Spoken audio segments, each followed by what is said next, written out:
Hey guys, my name's Jackson, and about 8 years ago, now I think, I took acid for the first time and the only time, and it was at a very pivotal and difficult period of my life where I felt torn between some choices that I was making that made me feel very conflicted and confused about my sense of identity. And in particular, I was studying at the time. I was in my final year of university and had just decided to quit, and sort of felt like I was very adrift in the world and didn't know who I was or what I wanted or where I was going. And so I took acid sort of as a Hail Mary to just get some guidance, to, I don't want to say like break open my mind intentionally, but kind of to break apart my perceptions of myself and just do something fucking crazy, basically, just to get me unstuck, because I felt so stuck and so confused. I just needed to do something. And so I dropped acid. That was the context behind my first psychedelic experience. And so I planned it all out. I got my tabs and I tested them using a test kit, and then one morning at about 8 a.m. I took a tab alone at home, and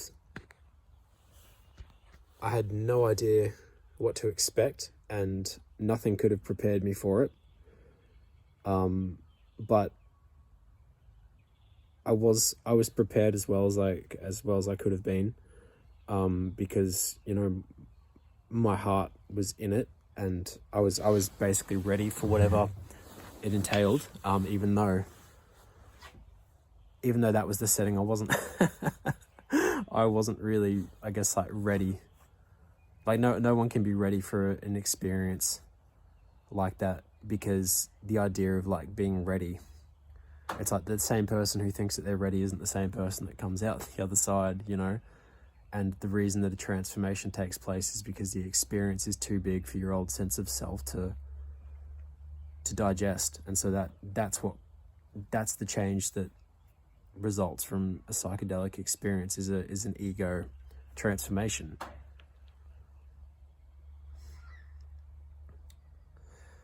And so I had an experience, and I wanted to get on here and talk today just about,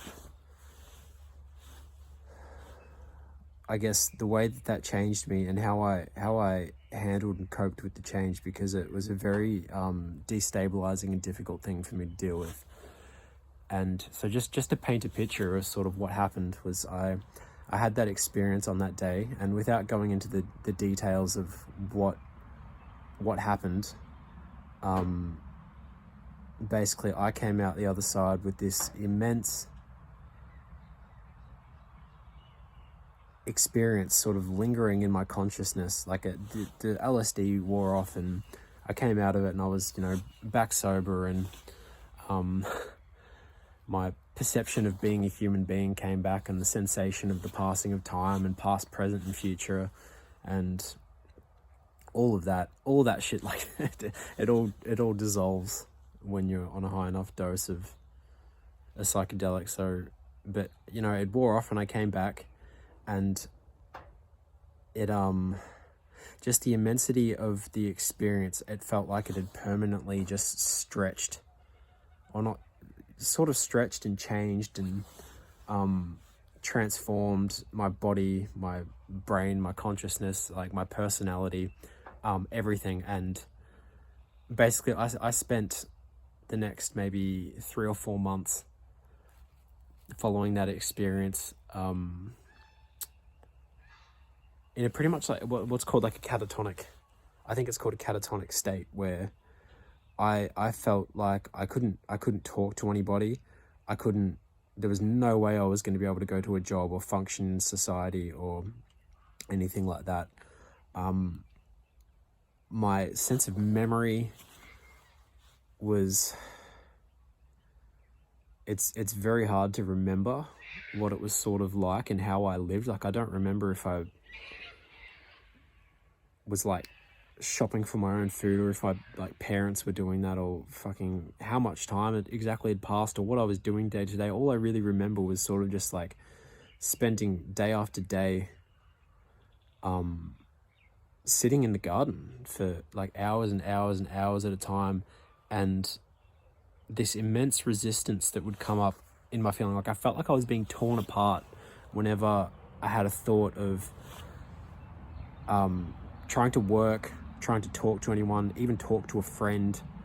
Being out in public was completely unbearable. I remember, I don't know if it was days or weeks or months had passed where I was doing this, like sort of sitting in the garden, and eventually I felt like I had the capacity again to just go for a walk to the park, for example.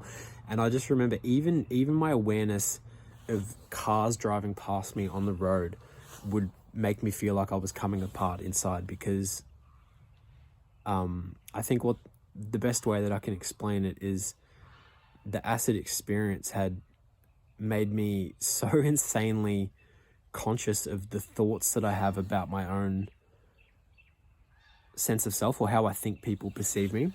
And whenever a car would come past, I'd notice that I'd be worried about, I'd be thinking, oh my, like, what are they thinking about me? Are they thinking about the way that I'm dressed? Are they gonna like stop and try to talk to me? Like, am I gonna have to try and like have a conversation with them? And I'd become so tense inside. And it's a very hard thing to try and explain, like just how intensely those feelings were magnified for those following months. It felt like following the LSD experience, that magnification just on every single thought I had, and every choice that I made, and every feeling in my body was just, it was so big that I just, like, I couldn't ignore it. And so I had to change so much about my life. Like I couldn't talk to people that I used to talk to every day. Like I cut off a heap of friends, not intentionally, but just because like that version of me like sort of died, and this new sort of immensely fragile and like sensitive persona that I was sort of growing into, it had to be protected, because it was overwhelming to try and relate to people from my old personality, or relate to people from, or like work in the way that I used to. And so you know, my whole life basically fell apart, and it eventually rebuilt after like 6 months. Slowly I eventually was able to go back out in public and talk to people, and sort of rebuild my ego, I suppose, is the best way to think of it. I felt like I was able to consciously decide how I was going to like interact with the world, and interface with people, and the types of work that I was going to do, and the types of things I wouldn't say, and the things I'd pretend to be okay with, or not act anymore, or the types of things that I'd like tolerate being around, and the types of things that I could handle, quite frankly, like the types of people, places, and things that I actually felt like I could handle, and I was even able to just tolerate. Like it all changed, and I had to completely transform. And so that was really hard, and it was really, really, really hard. And I was very lucky to have a family home where I could stay and be uninterrupted while I sat with that like transformation of my personality. Like if I had to work or something, or if I didn't have any family support, I wouldn't have been able to work. There was no way. Like I would have ended up in a fucking like an asylum or on the street. And I'm not even exaggerating. Like there was no way that I was going to be able to function and provide for myself without the absence of like familial support in the form of a place to live and just exist for like those months at a time. So I was very lucky to have that, because yeah, I mean, I needed it, and I might not have come out of it otherwise. But yeah, so that's sort of a bit of a story. And you know, it's been years since that now, and like I'm a functional functional person. I'm definitely not a normal person, but I'm just gonna go and sit over here in the sun. But yeah, like I did eventually recover and like learn how to function and whatever again, and like I'm better for it. I don't regret it at all. It was a massive experience, but I don't regret it. So yeah, I wanted to get on here and just talk, because I don't think there's a lot of, it can be hard to find experiences to relate to. Like if you've gone through an experience like this, it can be hard to find people who have gone through similar things and to add sort of context as to what you're going through, because what it was for me essentially it was a form of initiation, which is a word I learned after the fact, which basically means, you know, one version of you dies as another version is born, and we don't have initiations in our culture anymore. It's like we don't have these rites of passage where you have like a defined moment or an ordeal where you go through a process that facilitates you letting go of, you know, the personality of your youth, basically, and where you've had all your education and your schooling and your social conditioning and whatever, and then having that sort of cutoff point where you're able to let go of all that stuff that isn't yours and actually come to the realization of what you actually are and who you want to be in the world. And we don't have that. And so when you're going through one of these experiences, which I call it an initiation, it can be very disorienting, because you can think that something's wrong. You can think that there's something wrong with you. You can think that you're broken. And like I thought I was broken. I thought, like, I always knew in my heart that what was happening was, it was good and it was right. But from the outside, it's like I would have looked fucking mentally ill. It's like this guy is just like sitting here in the garden, like all day, every day, doesn't like contribute to the society, doesn't go to work, doesn't even talk to anyone. Like, what the fuck is going on? Like, he's insane. Like, he's lost his mind. Like, that's what it looks like. But what was actually happening was, I was giving all of my attention to tending to a very fragile seed that was growing inside me, like a psychological seed, which was a new personality and a new way of relating to the world.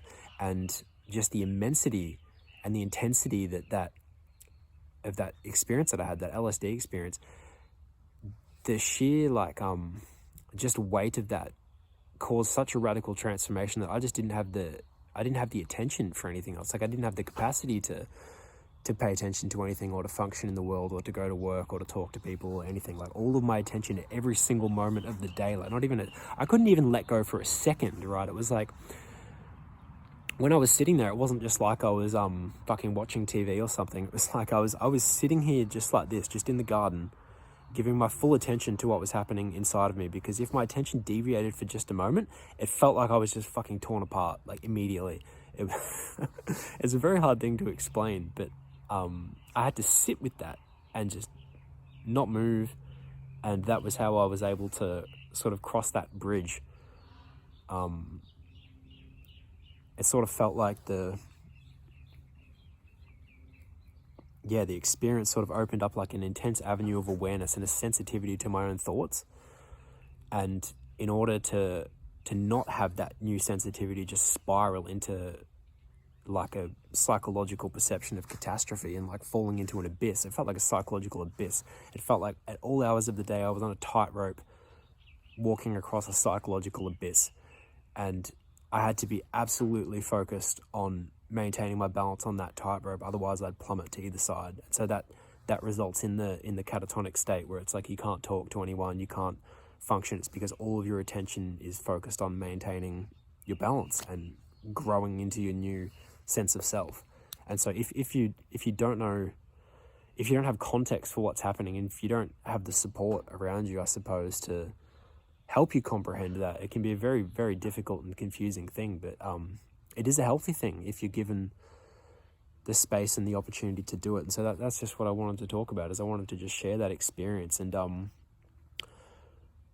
in particular, I wanted to just touch on now, I suppose this relates to that sort of tightrope feeling, is the feeling of people call them flashbacks. They call them, I found a term for it online called HPPD, which is hallucinogen persisting perception disorder, or something along those lines.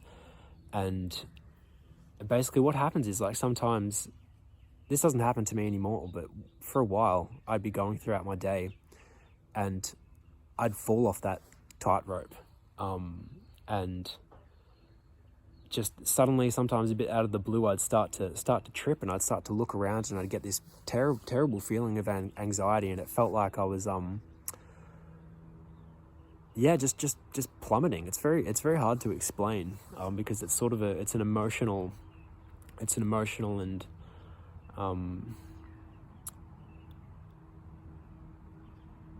like purely subjective and perceptual thing that happens internally to a person and isn't necessarily visible from the outside, apart from like a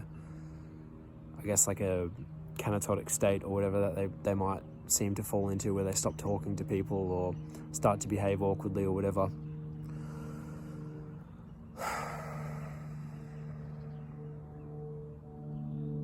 I think I still do have a bit of it, to be honest. It's like, even just talking about it now and trying to explain the feelings of flashbacks and HPPD and whatever.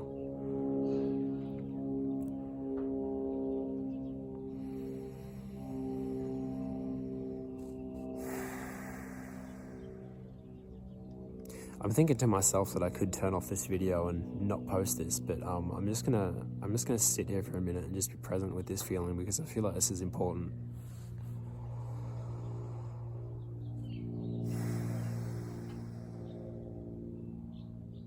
This is exactly what I was talking about before, to be honest. So another way that you could probably describe this is a bit of PTSD, to be honest. PTSD, HPPD, or flashbacks is just the feeling that you get when you remember, like, the trip that you had and the immensity of the experience and all the emotions that came along with it. It can be very, very anxiety inducing, and I just want to say that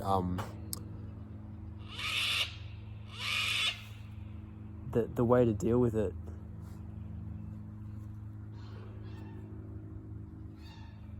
well, you don't need to find a way to deal with it, because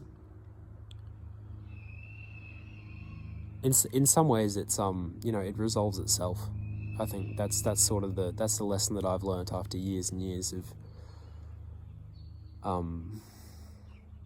processing the aftermath of the LSD experience and the resulting personality transformation that resulted, is that there are some things that you can't do. Not as like I don't mean that in like a limiting sense, as I sort of mean it in a sense of just like, it's the you that's trying to do it. Like, some things aren't done through you. And maybe that's like the meaning of like synchronicity or grace or whatever. It's like, you're not responsible, you as in like your sense of ego and your sense of self, for some of the changes that happen in your life. And this is one of them. It's like,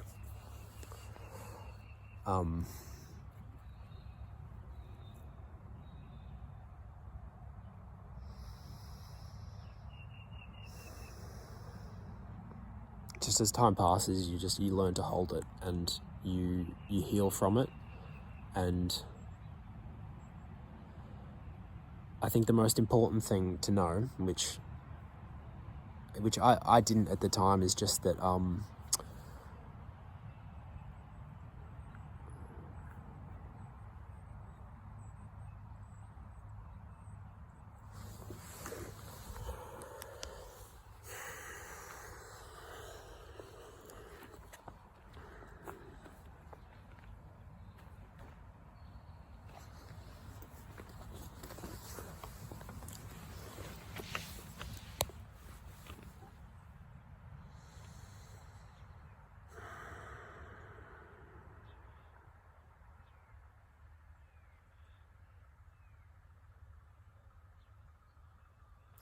something that I learned is that there's I'm stopping and starting because it's like I'm watching myself talk, and I'm using like pseudo spiritual cliches to to try and explain what's going on, and I'm like catching myself doing that because it's not real. I need to pee.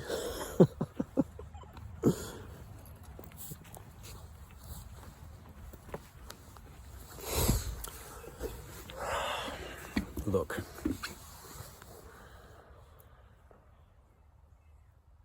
maybe I should just tell you what happened. So for maybe 2 or 3 years after I had that LSD experience, I really felt strongly that I was like teetering on the edge of that abyss. And I felt like I didn't have any sort of secure ground. It felt like I was very much in a state of transition, and I didn't know if it was ever going to end. All I knew was that I just had to basically hold on, and I felt like I was on that tightrope, and I didn't know how I was going to get off it, or if I was going to be able to get off it or anything, but I didn't have time to think about it because I was too busy basically just staying afloat and like keeping my head above water. And eventually about 3 years later, that fucking noisy ass rooster, man, Jesus. About 3 years later, in the middle of the COVID lockdowns, actually, I was at home and I didn't have my usual like means of connecting with people. Like I used to go to like the skate park and things, and I'd be able to socialize there, and that was like good for my mental health. But yeah, being in the lockdowns, I remember I was locked at home and had nothing to do, and I sort of ran out of places to run. And I was meditating, and meditation scared me because I thought, you know, if I do too much of this, maybe I'm gonna like slip back into that abyss. But I didn't feel like I could do anything else, and so I felt a little bit cornered. And eventually what happened is one day I was meditating, and I had this beautiful experience where I settled to a very like I was sort of anticipating. I was like, when I was meditating, I was anticipating that something was going to happen and my brain was going to explode, and like I'd like heard all these like crazy stories of like revelations and visuals and shit that happens when people meditate, like they start to trip or go into a trance or whatever. And I thought, you know, if I'm fucking meditating enough, like I was meditating like all day, every day, so like 2 hours at a time kind of thing. And I was just waiting for something like insane to happen. And then just eventually one day I hit like a bit of a resting place, and just had this very simple realization that there was just nothing to run from, and that there was no big like boogeyman that needed to be faced, and that there was like nothing at the bottom of the abyss.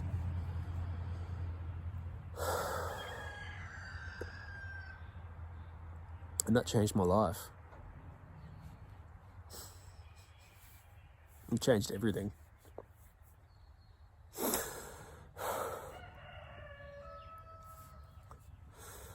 Because it was just that simple moment, you know, and it didn't feel like much at the time. And then sort of as I came out of the meditation, I realized what had happened, and I was like, oh my God, like everything's okay. Like it doesn't matter. Like none of it matters. Like I didn't have to get anywhere or change anything, or I didn't have to be afraid of anything. Like not even my own fear. Like I was free to even be afraid. Like what a crazy fucking like insight that is. That you don't even have to be afraid of your own fear, because like like not even that's real, you know? So you know, that insight, that didn't come through effort. It didn't come through like any special practice or anything. It just came from, like I think of how I look at it now is that it was sort of the flowering or the completion of that whole arc. It was like it started with the psychedelic trip, which was this massive reshuffling of my whole body and being. It just threw me into fucking chaos, like threw the jigsaw pieces all over the floor, pulled me apart and scattered me into the wind. And then sort of, yeah, those next 3 years of just doing my best to be present with the things that I was feeling and not expecting too much of myself. being present with all the negative and difficult emotions and the confusion, all that, is eventually I felt myself come back together. And that that insight in that meditation was, it's not the final piece of the puzzle, because I don't believe that there's ever a final piece. I think you just go through spirals with these things again and again and again. But that moment was definitely the completion of that sort of arc, where I felt like I could finally stop running from whatever I thought was going to happen. It's like a lot of the things that we're afraid of, it's like they're really just, they're mental. And it's such a cliche, like that the only thing to fear is fear itself, or blah blah blah blah blah, and that fear's an illusion, and fucking this and that, and it's all, like, a lot of it is bullshit, but it's also true. And the things that we think we're afraid of, or the things that we think are going to happen, or the meaning that we make of things that happen, it's like that's the actual, like, problem, so to speak. And that it's as real as you think it is, basically. And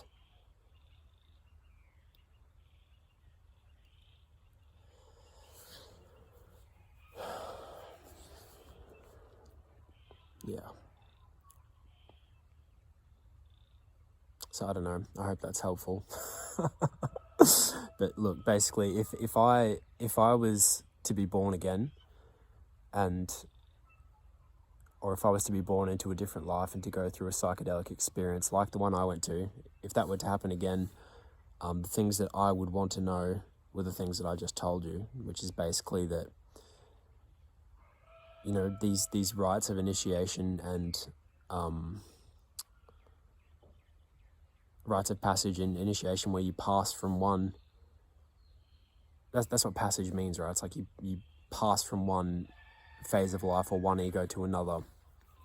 Those passages, they're normal, and all the confusion and the chaos and the pain and things that come up with them are normal, and there's no right or wrong way to do it, and it's a very personal thing. And the most important thing I think you can do if you're in one of those situations is to just be present with the way that you feel, and to trust that you know what you're doing, and to trust that your body knows what it's doing, because it does, and your consciousness knows how to heal, it knows what it needs.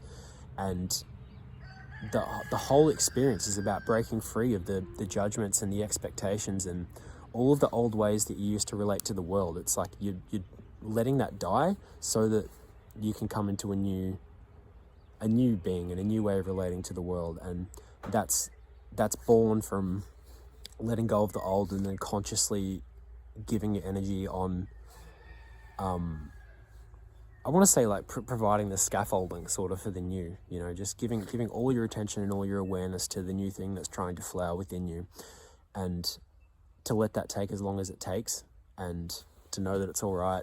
And specifically with the spiritual stuff and the flashbacks and the psychedelic stuff, the HPPD and the PTSD and all of that, is that your body does know how to heal, and your consciousness does know how to heal. And I think the way to heal is to watch it and to be aware of it, to be attentive to it, and by and by you learn to hold it. And there's this great quote that I love by Gabor Mate. He says that healing isn't about blocking out pain or ending pain or shutting off pain. It's about learning to hold it. And when you learn to hold it, the pain does disappear, like in the sense of the acute, like you don't feel acutely and chronically in pain all the time, but also it sort of doesn't disappear as well, in the sense that your consciousness sort of has to expand to, like, hold it. And it's like, even today, like I feel like I've mostly healed from the things that have happened, in the sense that I can hold them and carry them with me, and I don't feel like I'm in pain. I don't walk around chronically anxious. I do get anxiety time to time, like I get a bit of like social anxiety, and I do feel stressed about things sometimes, but my relationship to that stress and to those feelings has changed a lot, because I've developed the capacity to hold it and to respect it. and that's changed the way that I live. Like, I've changed around that,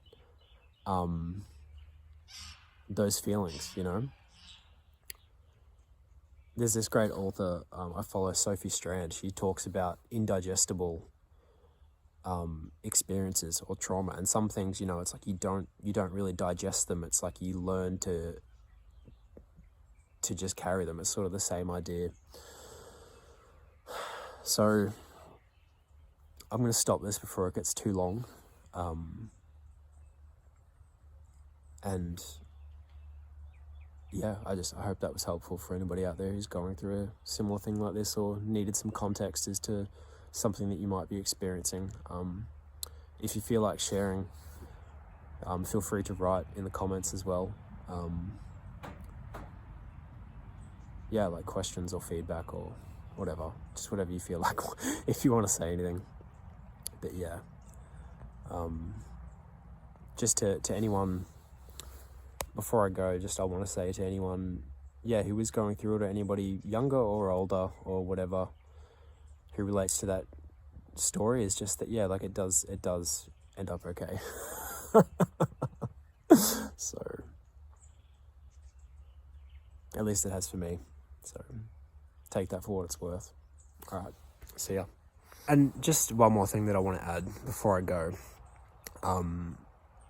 I haven't done acid again, but just relating to like the flashbacks and whatever, I do other psychedelics quite a lot these days. In particular, I do mushrooms. I do the psilocybin mushrooms and Amanita muscaria mushrooms, and I take them all the time. Like, I microdose them. I do trips, and I thought I'd mention that because, yeah, I don't regret taking acid. I do want to do it again. I'm going to be a lot more cautious with it the next time I do it, and probably do a smaller dose and get more comfortable with it rather than doing the big dose, because I think they're immensely powerful tools, and I just think there needs to be more knowledge and intelligence and support and communication around what they are and how to use them, because I think the reason that I had the massive experience that I did and ended up with this insane arc of fucking flashbacks and trauma and healing and whatever is just because I didn't have the information or the context about how they should be used. And what I should have done was started with smaller doses. I took just one hit of acid, which is like 150 micrograms or whatever, which is like a standard dose, but it absolutely blew me apart, just like given the context that I was doing it in, and you know, the fact that I did it alone and without support and everything like that, which again, I wouldn't change anything about it, because it's made me who I am, and I'm just so profoundly grateful for that. But yeah, I just wanted to say that, yeah, like I think they're a great and positive thing, and it was a big step for me to open back up to doing psychedelics again. I think it might have been like 5 or 6 years after the acid experience. I didn't touch any psychedelics for ages. I swore to myself after that acid experience that I was never going to do a psychedelic again, and I was like so fucking convicted in that statement. Like I really, really, really meant it, and I held on to that conviction for years, and then eventually I began to feel stuck again. I began to feel like constricted and afraid, and it eventually led me to trying Amanita muscaria mushrooms and then psilocybin mushrooms, and I take them all the day, and they've done things for me that like I can't even begin to express my gratitude for. Like, I might do more videos about that another time, but they've healed me in ways that I was never going to be able to heal otherwise.